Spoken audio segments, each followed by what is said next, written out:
Hello ವೀಕ್ಷಕರೇ, welcome to Chaitra Harish channel. ನಾನು ಇವತ್ತಿನ ವಿಡಿಯೋದಲ್ಲಿ ಈಗಾಗಲೇ ತುಂಬಾನೇ ಸದ್ದು ಮಾಡುತ್ತಿರುವ ಚೀನಾ ಬೆಳ್ಳುಳ್ಳಿಯ ಬಗ್ಗೆ ಸಂಪೂರ್ಣ ಮಾಹಿತಿ ನೀಡ್ತಾ ಇದ್ದೀನಿ.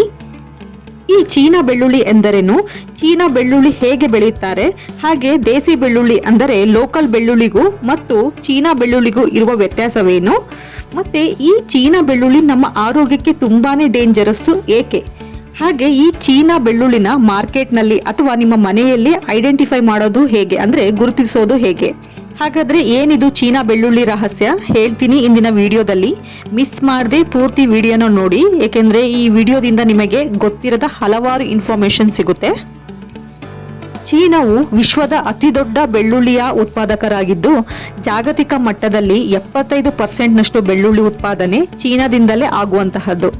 ಇನ್ನು ಭಾರತ ವಿಶ್ವದಲ್ಲಿ ಬೆಳ್ಳುಳ್ಳಿ ರಫ್ತು ಮಾಡೋದರಲ್ಲಿ ಅಂದ್ರೆ ಎಕ್ಸ್ಪೋರ್ಟ್ ಮಾಡೋದರಲ್ಲಿ ಅಗ್ರಸ್ಥಾನದಲ್ಲಿದ್ದು, ಅಮೆರಿಕ, UAE ಅಂದ್ರೆ ಯುನೈಟೆಡ್ ಅರಬ್ ಎಮಿರೇಟ್ಸ್ ಹಾಗೆ ಆಸ್ಟ್ರೇಲಿಯಾ ದೇಶಗಳಿಗೆ ಎಕ್ಸ್ಪೋರ್ಟ್ ಮಾಡುತ್ತದೆ, ಅಂದರೆ ರಫ್ತು ಮಾಡುತ್ತದೆ. ನಮ್ಮ ದೇಶ ಈ ಚೀನಾ ಬೆಳ್ಳುಳ್ಳಿಯನ್ನ ಆಮದು ಮಾಡ್ಕೊಳ್ಳೋದನ್ನ ಅಂದ್ರೆ ಇಂಪೋರ್ಟ್ ಮಾಡ್ಕೊಳ್ಳೋದನ್ನ 2014ರ ಇಸ್ವಿಯಲ್ಲಿಯೇ ಬ್ಯಾನ್ ಮಾಡಿದೆ, ಅಂದ್ರೆ ನಿಷೇಧ ಮಾಡಿದೆ. ಹಾಗಾದ್ರೆ ಈ ಚೀನಾ ಬೆಳ್ಳುಳ್ಳಿ ಆಮದು ಮಾಡ್ಕೊಳ್ಳೋದಕ್ಕೆ ನಮ್ಮ ದೇಶ ನಿಷೇಧಾಜ್ಞೆ ಮಾಡಿರೋದಕ್ಕೆ ಪ್ರಮುಖ ಕಾರಣಗಳೇನು ಅಂತ ತಿಳ್ಕೊಳ್ಳೋಣ.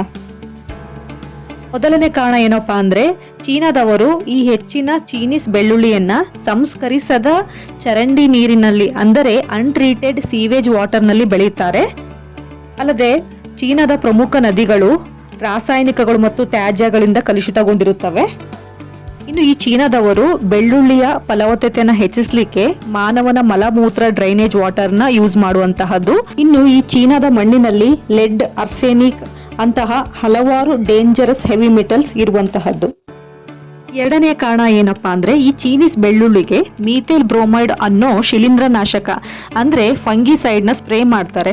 ಇದರಿಂದ ಬೆಳ್ಳುಳ್ಳಿಯಲ್ಲಿರುವಂತಹ ಕೀಟಗಳೆಲ್ಲ ಕೊಲ್ಲಲ್ಪಡುತ್ತೆ. ಅಲ್ಲದೆ ಬೆಳ್ಳುಳ್ಳಿಯಲ್ಲಿ ಫಂಗಲ್ ಗ್ರೋತ್ ಅಂದ್ರೆ ಶಿಲೀಂಧ್ರಗಳ ಬೆಳವಣಿಗೆಯನ್ನ ಇದು ತಡೆಯುತ್ತೆ. ಮೀಥೈಲ್ ಬ್ರೋಮೈಡ್ ಪೆಸ್ಟಿಸೈಡ್ ಅಂದ್ರೆ ಕೀಟನಾಶಕ ಎಷ್ಟು ಡೇಂಜರಸ್ ಅಂತ ಗೊತ್ತಾ? ನಮ್ಮ ದೇಶದಲ್ಲಿ ಬ್ಯಾನ್ ಆಗಿರುವ ಕೆಲವು ಪೆಸ್ಟಿಸೈಡ್ಗಳಲ್ಲಿ ಈ ಮೀಥೈಲ್ ಬ್ರೋಮೈಡ್ ಕೂಡ ಒಂದು. ಇದು ಎಷ್ಟು ಟಾಕ್ಸಿಕ್ ಅಂದ್ರೆ, ಇದು ನಮ್ಮ ಉಸಿರಾಟ ಮತ್ತು ನರಮಂಡಲದ ಹಾನಿಯನ್ನು ಉಂಟು ಮಾಡುತ್ತೆ.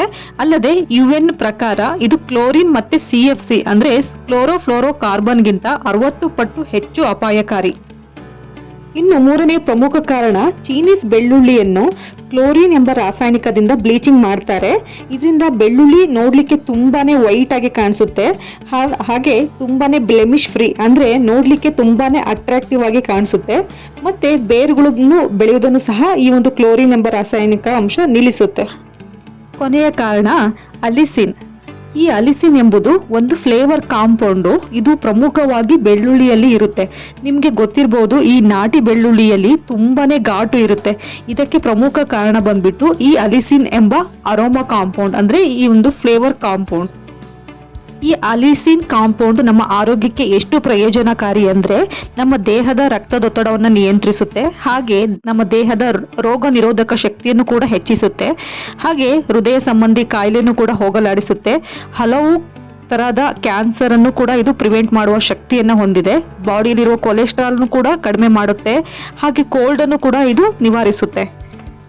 ಇಷ್ಟೊಂದು ಆರೋಗ್ಯ ಪ್ರಯೋಜನ ಇರುವ ಈ ಅಲಿಸಿನ್ ಕಾಂಪೌಂಡ್ ಚೀನೀಸ್ ಬೆಳ್ಳುಳ್ಳಿಯಲ್ಲಿ ತುಂಬಾನೇ ಕಡಿಮೆ ಇರುತ್ತೆ. ಈ ಚೀನೀಸ್ ಬೆಳ್ಳುಳ್ಳಿನ ನೀವು ಎಷ್ಟೇ ಹಾಕಿದ್ರು ಒಗ್ಗರಣೆಗೆ ಆ ಒಂದು ಘಾಟ್ ಅಂದ್ರೆ ಆ ಒಂದು ಫ್ಲೇವರ್ ನಮಗೆ ಸಿಗೋದಿಲ್ಲ. ಈಗ ನಿಮ್ಗೆ ಗೊತ್ತಾಗಿರ್ಬೋದು ನಮ್ಮ ದೇಶ ಈ ಚೀನೀಸ್ ಬೆಳ್ಳುಳ್ಳಿನ ಏನಕ್ಕೆ ನಿಷೇಧ ಮಾಡಿದೆ ಅಂತ. ಹಾಗಾದ್ರೆ ನೀವು ಮಾರ್ಕೆಟಿಗೆ ಬೆಳ್ಳುಳ್ಳಿ ಕೊಳ್ಳಲಿಕ್ಕೆ ಹೋದಾಗ ಈ ಒಂದು ಬೆಳ್ಳುಳ್ಳಿ ಚೀನಾ ಬೆಳ್ಳುಳ್ಳಿನೋ ಅಥವಾ ಲೋಕಲ್ ಬೆಳ್ಳುಳ್ಳಿನೋ ಅಂತ ಗುರುತಿಸೋದು ಹೇಗೆ? ನಾನೀಗ ಹೇಳೋ ಸಿಂಪಲ್ ಟಿಪ್ಸ್ನ ನೀವು ಫಾಲೋ ಮಾಡಿದ್ರೆ ನೀವು ಈಸಿಯಾಗಿ ಬೆಳ್ಳುಳ್ಳಿನ ಐಡೆಂಟಿಫೈ ಮಾಡ್ಬೋದು. ಫಸ್ಟ್ ಟಿಪ್ಸ್ ಏನಪ್ಪಾ ಅಂದ್ರೆ, ಲೇಬಲ್. ನಾವು ಮಾರ್ಕೆಟಿಗೆ ಹೋದಾಗ ಮೊದಲು ಬೆಳ್ಳುಳ್ಳಿ ಬ್ಯಾಗ್ನ ಲೇಬಲ್ನ ಚೆಕ್ ಮಾಡಬೇಕು. ಅದೇನಾದ್ರೂ ಪ್ರೊಡ್ಯೂಸ್ ಇನ್ ಚೈನಾ ಅಂತ ಬರೆದಿದ್ರೆ ಆ ಬೆಳ್ಳುಳ್ಳಿ ಬಂದ್ಬಿಟ್ಟು ಚೈನಾದಲ್ಲಿ ಪ್ರೊಡ್ಯೂಸ್ ಆಗಿರುವಂತಹದ್ದು ಅಂತ. ಎರಡನೇ ಟಿಪ್ಸ್ ಏನಪ್ಪಾ ಅಂದ್ರೆ, ಈ ಚೀನೀಸ್ ಬೆಳ್ಳುಳ್ಳಿ ನೋಡ್ಲಿಕ್ಕೆ ತುಂಬಾನೇ ವೈಟಿಶ್ ಆಗಿ ಬ್ಲೆಮಿಶ್ ಫ್ರೀ ಆಗಿ ಹಾಗೆ ನೋಡ್ಲಿಕ್ಕೆ ತುಂಬಾನೇ ದೊಡ್ಡದಾಗಿರುತ್ತೆ, ವೆಯ್ಟ್ ಕೂಡ ಕಡಿಮೆ ಇರುತ್ತೆ. ಇದರಲ್ಲಿ ನಮ್ಮ ನಾಟಿ ಬೆಳ್ಳುಳ್ಳಿ ತರ ಬೇರುಗಳು ಇರೋದಿಲ್ಲ. ಆ್ಯಂಡ್ ಪ್ಲೀಸ್ ರಿಮೆಂಬರ್, ನಮ್ಮ ಲೋಕಲ್ ಬೆಳ್ಳುಳ್ಳಿ ಬಂದ್ಬಿಟ್ಟು ನೋಡಲಿಕ್ಕೆ ತುಂಬ ವೈಟ್ ಇರಲ್ಲ, ಹಾಫ್ ವೈಟ್ ಇರುತ್ತೆ. ಹಾಗೆ ನೋಡಲಿಕ್ಕೆ ಚಿಕ್ಕದಾಗೂ ಇರುತ್ತೆ ಮತ್ತು ಇದರಲ್ಲಿ ಬೇರು ಇರುತ್ತೆ. ಹಾಗಿದ್ರೆ ವೀಕ್ಷಕರೇ, ನಿಮಗೆ ಈ ವಿಡಿಯೋ ಇಷ್ಟ ಆಗಿದ್ರೆ ಲೈಕ್ ಮಾಡಿ, ಕಮೆಂಟ್ ಮಾಡಿ, ಆದಷ್ಟು ನಿಮ್ಮ ಫ್ರೆಂಡ್ಸ್ ಫ್ಯಾಮಿಲಿ ಮೆಂಬರ್ಸ್ ಜೊತೆ ಶೇರ್ ಮಾಡಿ. Thank you all.